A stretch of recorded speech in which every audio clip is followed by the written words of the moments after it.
দর্শক, আপনারা জানেন যে আজকে সারা দেশে মাধ্যমিক পরীক্ষার ফলাফল প্রকাশিত হয়েছে। সেই ফলাফলে আমাদের বরিশাল শিক্ষা বোর্ড সবচেয়ে পিছিয়ে রয়েছে। এই বরিশাল শিক্ষা বোর্ডে এবছর পাশের হার ৫৬, যা গত বছর ছিল প্রায় ৯০%। তো অনেকেই এবছর ফেল করেছেন, ফলাফল অনেকটা খারাপ হয়েছে।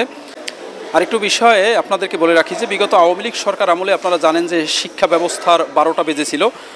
কোনো ধরনের পড়াশোনা না করেই শিক্ষার্থীরা পাশ করেছে এবং ওই সময় শিক্ষকদের যারা পরীক্ষক ছিলেন তাদের নির্দেশনা ছিল যে যারা ১৫ থেকে ১৫, ১৬ বা ২০-এর মধ্যে নম্বর পাবে তাদেরকেও বাড়িয়ে দিয়ে ৩৩ পাইয়ে দিয়ে পাশ করানো হবে।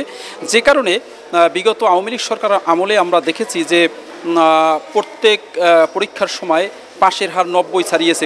কোনো শিক্ষা বোর্ডে দেখেছি যে ৯৫ পর্যন্ত পাশের হার ছিল।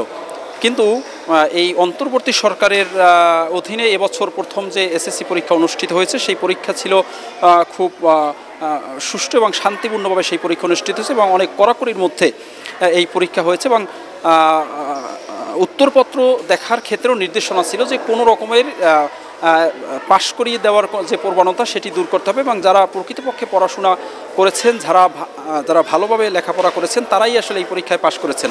যে কারণে যে এই আওয়ামী লীগ